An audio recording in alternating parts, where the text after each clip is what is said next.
ପିଲାମାନେ ସମସ୍ତଙ୍କୁ ଆଜିର ଡିଟେଲ୍ କ୍ଲାସ୍କୁ ସ୍ୱାଗତ କରୁଛି।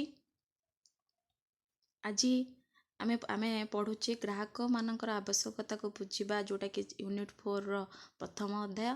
ଆମେ ଲାଷ୍ଟ କ୍ଲାସ୍ରେ ପଢ଼ି ଦେଇଥିଲେ ଗ୍ରାହକ ସେବା କ'ଣ ବିଷୟ ଜାଣିଥିଲେ। ଗ୍ରାହକ ସେବା କ'ଣ ପାଇଁ ଗୁରୁତ୍ୱପୂର୍ଣ୍ଣ ଖୁଚୁରା ବ୍ୟବସାୟ ପାଇଁ। ଗୋଟେ ଗ୍ରାହକ ସେବା ପାଇଁ ଗୋଟେ ଗ୍ରାହକ କ'ଣ ସବୁ ସେବା ସୁବିଧା ଆଶା କରିଥାନ୍ତି ଗୋଟେ ଖୁଚୁରା ବ୍ୟବସାୟ ଠାରୁ। ଆଉ ଜାଣିଥିଲେ ଗ୍ରାହକ କିଏ, ଉପଭୋକ୍ତା କିଏ, ଗ୍ରାହକ ଏବଂ ଉପଭୋକ୍ତା ମଧ୍ୟରେ ପାର୍ଥକ୍ୟ ମଧ୍ୟ ଜାଣିଥିଲେ। ଆଜି ଆମେ ପଢ଼ିବା ଯେ କେଉଁମାନେ ଏହି ଖୁଚୁରା ବ୍ୟବସାୟରେ ଗ୍ରାହକ ସେବା ଦେଇଥାନ୍ତି, ଆଉ ଗ୍ରାହକ ସେବା ଦେବା ପାଇଁ ବା ଉତ୍ତମ ଗ୍ରାହକ ସେବା ଦେବା ପାଇଁ କ'ଣ ଦରକାର ହୋଇଥାଏ, ଆଉ ଗ୍ରାହକମାନଙ୍କର କ'ଣ ସବୁ ଆବଶ୍ୟକତା କିପରି ବୁଝିବା, ଆଉ କ'ଣ ଆବଶ୍ୟକତା ଚାହିଁଥାନ୍ତି, ଆଉ ଜାଣିବା ଆଜି ଗ୍ରାହକ ବା ଗୋଟେ ବ୍ୟକ୍ତିର କେତେ ପ୍ରକାର ଆବଶ୍ୟକତା ଥାଏ, ଆଉ ଜାଣିବା ଆମେ ସାମଗ୍ରିକ ପଣ୍ୟଦ୍ରବ୍ୟ ପରିପ୍ରେକ୍ଷୀରେ ଗ୍ରାହକ ସେବାର ଆବଶ୍ୟକତା ବା କେତେ ପ୍ରକାର ସେବା ବା ଦିଆଯାଏ ସେ ବିଷୟରେ ଆମେ ଜାଣିବା।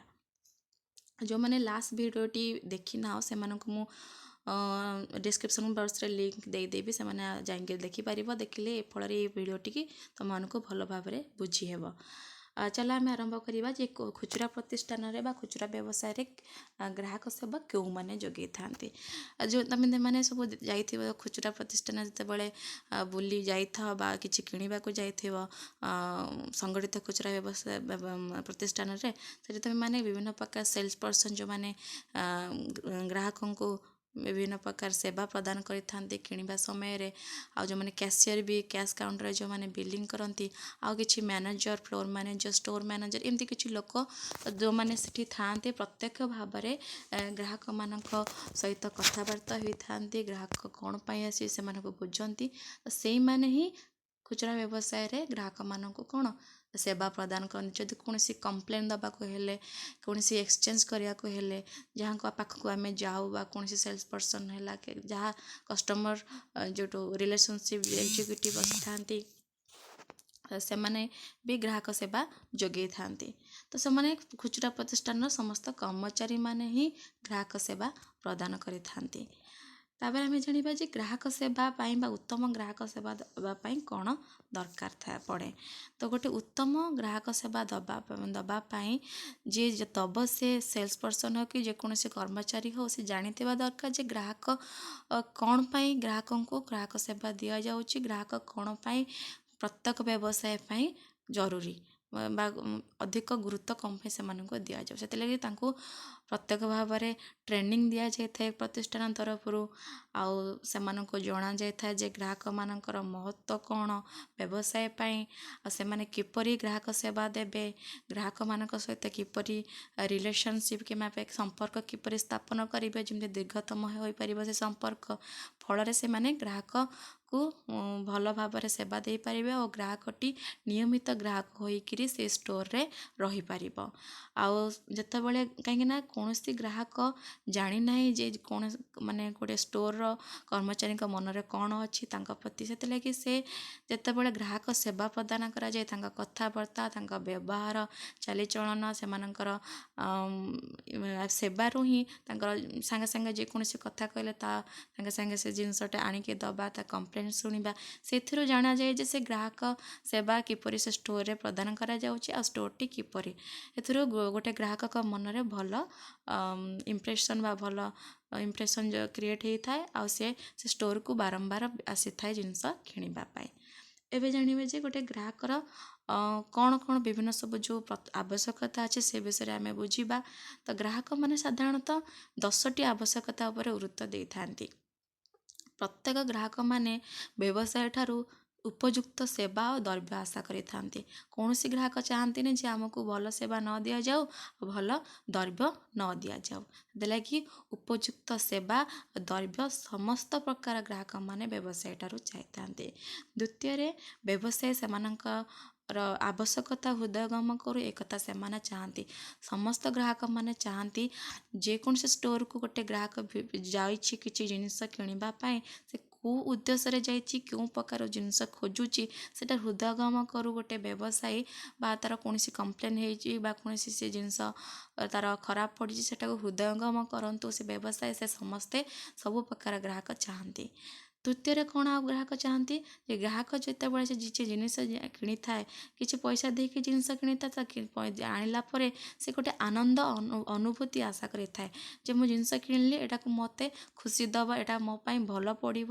ସେ ଆନନ୍ଦମୟ ଅନୁଭୂତି ଆଶା ସେମାନେ କରିଥାନ୍ତି। ସେ ଏନଭାରମେଣ୍ଟରୁ ହେଉ କି ଜିନିଷରୁ କିଣିକିରି ହେଉ କି ଗ୍ରାହକ ସେବାରୁ ହେଉ, ସମସ୍ତେ ଏଭଳି ଅନୁଭୂତି ଚାହିଥାନ୍ତି ଆନନ୍ଦମୟ। ଚତୁର୍ଥରେ ହେଉଛି କ'ଣ, ସେମାନେ ଯେଉଁମାନେ ଗ୍ରାହକମାନେ କର୍ମଚାରୀଙ୍କ ଠାରୁ ଆବଶ୍ୟକ ସହାୟତା ଅପେକ୍ଷାରେ ରଖନ୍ତି। ଯେ ସେ ସାଇଜ୍ ଯେ ଆସିଲା ମାନେ ତାଙ୍କ ପାଖରେ ସେ ସାଇଜ୍ ପ୍ରଡ଼କ୍ଟର ସାଇଜ୍ ପାଇଁ ହେଉ କି ପ୍ରଡ଼କ୍ଟର ଭେରାଇଟି ପାଇଁ ହେଉ, ଷ୍ଟାଇଲ୍ ପାଇଁ ହେଉ, କଲର୍ ପାଇଁ ହେଉ, ସବୁବେଳେ ସେ ଗ୍ରାହକ ଚାହାନ୍ତି ଆମ ପାଖରେ କିଏ ସହାୟତା ପାଇଁ ଆସୁ, ଆମକୁ ହେଲ୍ପ କରୁ। ଆମକୁ ସେଥିଲାଗି ତ ଖୁଚୁରା ବ୍ୟବସାୟରେ ବହୁତ ସାରା ସେଲ୍ସ ପର୍ସନ୍ ସେଇଠି ପାଖାପାଖି ଥାଆନ୍ତି, ଯେଉଁମାନେ କି ଗ୍ରାହକ ସେବା ପ୍ରଦାନ କରିଥାନ୍ତି। ସେଇଟା ହିଁ ଗୋଟେ ଗ୍ରାହକ, ସମସ୍ତ ପ୍ରକାର ଗ୍ରାହକ ଚାହାନ୍ତି ସହାୟତା ହିଁ ଗ୍ରାହକର ଆବଶ୍ୟକତା ଅଟେ। ପଞ୍ଚମରେ ହେଉଛି ଯେ ସେମାନେ ମାନେ ଗ୍ରାହକ ମାନେ ଯେ ବ୍ୟବସାୟ ପାଇଁ ଗୁରୁତ୍ୱ, ଏପରି ଏକ ଧାରଣା ସେମାନଙ୍କୁ ଦିଆଯିବା ଉଚିତ। ତ ସେମାନଙ୍କୁ ଭଲ ବିହେଭିଅର୍ କରିବା ଯିବା ଦରକାର, ଭଲ ଜିନିଷ ଦେବା ଦରକାର, ଭଲ ଭାବରେ ଆକ୍ଟିଭଲି ବା ସ୍ମାଇଲ୍ ସହିତ କଥାବାର୍ତ୍ତା ହେବା ଦରକାର, ଯେମିତିକି ସେମାନେ ଗୋଟେ ବ୍ୟବସାୟ ପାଇଁ ଅତି ଗୁରୁତ୍ୱପୂର୍ଣ୍ଣ ସେମାନଙ୍କୁ ଅନୁଭବ କରାଇବା ଦରକାର। 6 ନମ୍ବର ହେଉଛି ଗ୍ରାହକଙ୍କ ଭୂମିକାକୁ ସ୍ୱୀକୃତି ଦେବା ବ୍ୟବସାୟରେ ଏକ ମୁଖ୍ୟ କାର୍ଯ୍ୟ ହେବା ଉଚିତ। ମାନେ ଗ୍ରାହକ ଭୂମିକା, ମାନେ ଗ୍ରାହକ ଆସିଲା ମାନେ ସମସ୍ତ ପ୍ରକାର କାମ ଛାଡ଼ିକି ସେମାନଙ୍କୁ ଆଟେନସନ୍ ଦେବା, ସେମାନଙ୍କୁ ଜିନିଷ ବିକ୍ରି କରାଇବା, ତାଙ୍କୁ ସେବା ପ୍ରଦାନ କରାଇବା ଗୋଟେ ଇମ୍ପୋର୍ଟାଣ୍ଟ କାମ ବା ମୁଖ୍ୟ କାମ, ଏଇଟା ଜାଣିବା ଦରକାର। ସମସ୍ତ ପ୍ରକାର ଗ୍ରାହକ ବି ଏଇଟା ଚାହାନ୍ତି ଯେ ଆମେ ଆସିଛୁ ମାନେ ଆମକୁ ଆଗେ ଆମ ପାଇଁ କାମ କରାଯାଉ, ଗୋଟେ ଷ୍ଟୋରରେ ଆମର ଆବଶ୍ୟକତାକୁ ଏଠି ବୁଝାଯାଉ। 7ରେ କହୁଛି ଯେ ସେମାନେ ବ୍ୟବସାୟୀ ଠାରୁ ଉପଯୁକ୍ତ ସମ୍ମାନ ଆଶା କରନ୍ତି। ସମସ୍ତ ପ୍ରକାର ଗ୍ରାହକ ଚାହାନ୍ତି ଯେ ଆମେ ଯେକୌଣସି ଷ୍ଟୋରକୁ ଯାଉଛୁ ଆମକୁ ଭଲ ଭାବରେ ସମ୍ମାନ ଦିଆଯାଉ। ତ ଏଇଟା ବି ସବୁ ପ୍ରକାର ଗ୍ରାହକମାନେ ଚାହାନ୍ତି ସମ୍ମାନ। 8ରେ ହେଉଛି ବ୍ୟବସାୟୀ ସେମାନଙ୍କ କଥା ଶୁଣନ୍ତୁ, ଏହା ଗ୍ରାହକମାନେ ଚାହାନ୍ତି। ପ୍ରତ୍ୟେକ ବ୍ୟବସାୟୀ ସେ ଭଲ ଫିଡ଼ବ୍ୟାକ୍, ପଜିଟିଭ୍ ଫିଡ଼ବ୍ୟାକ୍ ହେଉ କି ନେଗେଟିଭ୍ ଫିଡ଼ବ୍ୟାକ୍ ହେଉ, ତାଙ୍କ କଥା ଶୁଣନ୍ତୁ। ତାଙ୍କର ଜିନିଷ ଉପରେ ମତାମତ କ'ଣ ସେମାନେ ଦେଉଛନ୍ତି, ସର୍ଭିସ୍ ଉପରେ କ'ଣ ମତାମତ ଦେଉଛନ୍ତି, କ'ଣ ସେମାନଙ୍କର କମ୍ପ୍ଲେନ୍ ଅଛି, ସବୁ ଗ୍ରାହକମାନେ ଚାହାନ୍ତି ଯେ ଆମେ କ'ଣ କହୁଛୁ ଆମର କଥା ଶୁଣାଯାଉ ଏ ଷ୍ଟୋରରେ। ତାପରେ ଆଉ କ'ଣ ଚାହାନ୍ତି ଗ୍ରାହକମାନେ ତ୍ୱରିତ ସେବା ଚାହିଥାନ୍ତି। ତ୍ୱରିତ ମାନେ ଜଲ୍ଦି ଯାହା ବି ସେବା ଦିଆଯାଉଛି ସେ ଜଲ୍ଦି ଦିଆଯାଉ। ସେମାନେ କାହିଁକିନା କୌଣସି ଜିନିଷ ଲେଟ୍ ହେଲେ କୌଣସି ଲୋକଙ୍କୁ ପସନ୍ଦ ହୁଏ ନାହିଁ, ସେଥିଲାଗି ତ୍ୱରିତ ସେବା ସେମାନେ ଚାହିଥାନ୍ତି। ତାପରେ 10 ନମ୍ବର ହେଉଛି ବ୍ୟବସାୟୀଙ୍କ ଉପରେ ଆସ୍ଥା ରଖିଥାନ୍ତି। ଯେକୌଣସି ଷ୍ଟୋରରୁ ସେମାନେ କିଣିଥାନ୍ତି, ସେମାନଙ୍କ ବିଶ୍ୱାସ ରଖିବା ତାଙ୍କର ଯେ ମାନେ ଆବଶ୍ୟକତା ଯେ ସେଠି ଯେ ଭଲ ଜିନିଷ ଆମକୁ ମିଳିବ, ଭଲ ସେବା ମିଳିବ, ସେମାନେ ଆସ୍ଥା ସେମାନଙ୍କ ଉପରେ ବ୍ୟବସାୟୀଙ୍କ ଉପରେ ରଖିଥାନ୍ତି। ଏହି 10ଟି ହେଉଛି ଗ୍ରାହକର ଆବଶ୍ୟକତା, ଯେଉଁଟାକି ଗୁରୁତ୍ୱ ଦିଆଯାଏ ବ୍ୟବସାୟୀଙ୍କ ତରଫରୁ। ତାପରେ ଆମେ ଜାଣିବା ଯେ ଗୋଟେ ଗ୍ରାହକର ଯେଉଁ ଆବଶ୍ୟକତା ଅଛି, ସେଟା ଦେଖିବାକୁ ଗଲେ ଗୋଟେ ବ୍ୟକ୍ତି ଅନୁସାରେ ବା ଗୋଟେ ଗ୍ରାହକ ଅନୁସାରେ କେତେ ପ୍ରକାର, କାହିଁକିନା ଗୋଟେ ବଞ୍ଚି ରହିବା ପାଇଁ ବିଭିନ୍ନ ପ୍ରକାର ଆବଶ୍ୟକତା ଅଛି। ତ ଗୋଟେ ବ୍ୟକ୍ତିର ଆବଶ୍ୟକତାକୁ ଆମେ ମୁଖ୍ୟତଃ 2 ଭାଗରେ ବିଭକ୍ତ କରାଯାଇଛି। ଗୋଟେ ହେଲା ଭୌତିକ ଆବଶ୍ୟକତା, ଆଉ ଗୋଟେ ହେଲା ମନସ୍ତାତ୍ତ୍ୱିକ ଆବଶ୍ୟକତା। ଭୌତିକ ଆବଶ୍ୟକତା ଯେଉଁଟାକି ସର୍ବନିମ୍ନ ଆବଶ୍ୟକତା, ବଞ୍ଚି ରହିବା ପାଇଁ ଯେଉଁଟା ଆବଶ୍ୟକତା ଜାଣିଛେ ଆମେ, ଖାଦ୍ୟ, ବସ୍ତ୍ର, ବାସଗୃହ, ସେଇଟା ହେଉଛି ଭୌତିକ ଆବଶ୍ୟକତା। ଅନ୍ୟାନ୍ୟ ମନସ୍ତାତ୍ତ୍ୱିକ ଯେଉଁଟାକି ଭାବାବେଗ, ନୈତିକତା, ବୁଦ୍ଧି, ଧର୍ମଭିତ୍ତିକ, ଯେଉଁଟାକି ସ୍ଥାନ ବୟସ ଅନୁସାରେ ଭିନ୍ନ ହୋଇଥାଏ ଆବଶ୍ୟକତା। ଗୋଟେ ଛୋଟ ପିଲାର ଆବଶ୍ୟକତା ଯାହା ହେବ, ଗୋଟେ ବଡ଼ ଲୋକର ଆବଶ୍ୟକତା ଅନ୍ୟ ପ୍ରକାର ହେବ। କିନ୍ତୁ ଆବଶ୍ୟକତା ସମସ୍ତଙ୍କର ଥାଏ, କିନ୍ତୁ ସ୍ଥାନ ଆଉ ବୟସ ଅନୁସାରେ ସେଟା ଅଲଗା ହୋଇଥାଏ। ତାପରେ ସେଇ ଅନୁସାରେ ଗୋଟେ ବ୍ୟବସାୟୀ ତା'ର ରଣନୀତି କୌଶଳ ବା ଗ୍ରାହକର ଆବଶ୍ୟକତା ପୂରଣ କରିଥାଏ। ତ ସବୁବେଳେ ଉତ୍ପାଦନକାରୀ ଯେ ଜିନିଷ ଉତ୍ପାଦନ କରେ ଆଉ ଖୁଚୁରା ବ୍ୟବସାୟୀ ମାନେ ଯେଉଁମାନେ କି ଜିନିଷ ବିକ୍ରି କରିଥାନ୍ତି ସମସ୍ତେ ସର୍ବଦା ସେମାନେ ଗ୍ରାହକର ଆବଶ୍ୟକତା ତଥା ଚାହିଦାକୁ ଆକଳନ କରି ସେହି ଅନୁସାରେ ତାଙ୍କର ରଣକୌଶଳ ବା ଷ୍ଟ୍ରାଟେଜି ସ୍ଥିର କରିଥାନ୍ତି। ଆଉ ସେମାନେ ଏହି ପ୍ରତିଦ୍ୱନ୍ଦ୍ୱୀ ବଜାରରେ ସେ ଗ୍ରାହକ ସେବାର ବା ଆବଶ୍ୟକତାକୁ ଜାଣିକିରି ତାଙ୍କ ଗ୍ରାହକ ସେବା ପ୍ରଦାନ କରିଥାନ୍ତି। ଏବେ ଆମେ ଜାଣିବା ଯେ ସାମଗ୍ରୀ ପଣଦ୍ରବ୍ୟ ପରିପ୍ରେକ୍ଷୀରେ ଗ୍ରାହକର ଆବଶ୍ୟକତା କେତେ ଭାଗର। ତ ଦୁଇ ଭାଗରେ ବିଭକ୍ତ କରାଯାଇଛି। ପ୍ରଥମ ହେଉଛି ଦୃଶ୍ୟମାନ ହେଉଥିବା ସାମଗ୍ରୀ, ଦ୍ୱିତୀୟଟା ହେଉଛି ଅଦୃଶ୍ୟମାନ ହେଉଥିବା ସାମଗ୍ରୀ। ଯେଉଁଟାକି ଦୃଶ୍ୟମାନ ସାମଗ୍ରୀ କୁହନ୍ତି ଟାଞ୍ଜିବୁଲ୍ ପ୍ରଡ଼କ୍ଟ, ଅଦୃଶ୍ୟମାନ ହେଉଛି ଇନଟାଞ୍ଜିବୁଲ୍ ପ୍ରଡ଼କ୍ଟ। ତ ଯେଉଁ ଜିନିଷ ସବୁ ଆମେ ଦେଖିପାରିବା, ସ୍ପର୍ଶ କରିପାରିବା, ଅନୁଭବ କରିପାରିବା, ସ୍ପର୍ଶ କରି ଅନୁଭବ କରିପାରିବା ସେଗୁଡ଼ାକ ହେଉଛି ଦୃଶ୍ୟମାନ ସାମଗ୍ରୀ। ଯେମିତିକି ଆମ ବହିରେ ଏକ୍ଜାମ୍ପଲ୍ ଦେଇଛି ସାବୁନ, ବୈଦ୍ୟୁତିକ ସାମଗ୍ରୀ, ବାଇସାଇକେଲ, ବହି, କ୍ଷୀର, ଏମିତି ବହୁତ ଜିନିଷ ଯେଉଁଟାକି ତୁମେ ଦେଖିପାରିବ, ଆଖିରେ ଛୁଇଁ ପାରିବ, ସେଇଟା ହେଉଛି ଦୃଶ୍ୟମାନ ସାମଗ୍ରୀ। ସେଇଟା ହିଁ ଖୁଚୁରା ବ୍ୟବସାୟୀମାନେ ବା ରିଟେଲ୍ ସେକ୍ଟରରେ ବିକ୍ରି କରାଯାଇଥାଏ।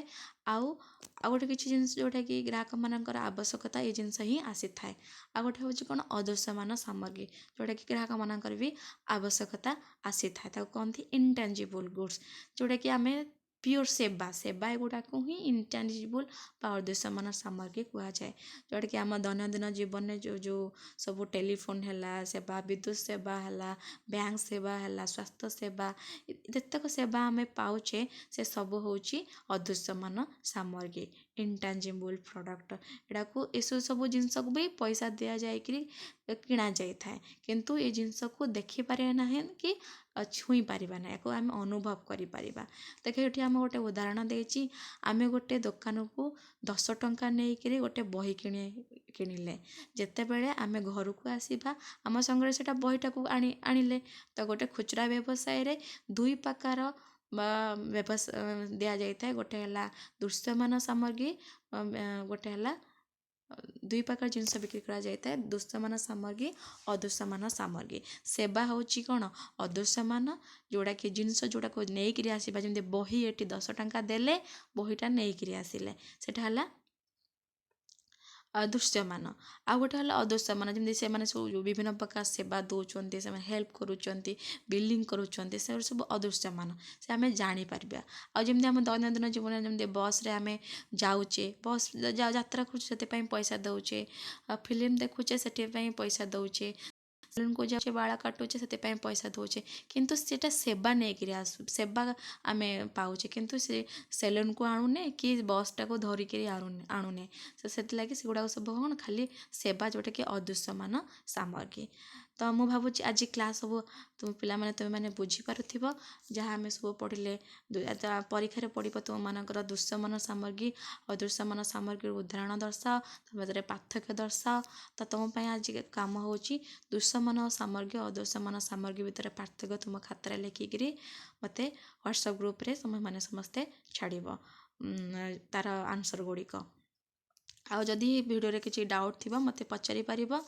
ମୁଁ ଭାବୁଛି ତୁମମାନଙ୍କୁ ଆଜିର ଭିଡ଼ିଓ ସମସ୍ତଙ୍କୁ ବୁଝିପାରିଥିବ ସମସ୍ତେ। ଆଜି ନେକ୍ସଟ ଆମେ ପଢ଼ିବା ଆମେ କ'ଣ ଯେ ଗ୍ରାହକଙ୍କର କ'ଣ ସବୁ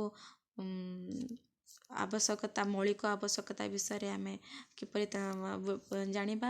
ଆବଶ୍ୟକତା ଅଛି, ଗ୍ରାହକଙ୍କର ଆବଶ୍ୟକତାକୁ କିପରି ଆମେ ଚିହ୍ନଟ କରିବା, ଆଉ ଗ୍ରାହକଙ୍କର ସବୁ ଯେଉଁ ବ୍ୟବହାର ହେଉଛି ତାକୁ କ'ଣ ସବୁ କାରଣ ସବୁ ପ୍ରଭାବିତ କରୁଛି। ନେକ୍ସଟ କ୍ଲାସ୍ରେ ପଢ଼ିବା ଆମେ, ଆଉ ତା'ର ଏକ୍ସରସାଇଜ୍ ବି ଡିସ୍କସନ୍ କରିବା।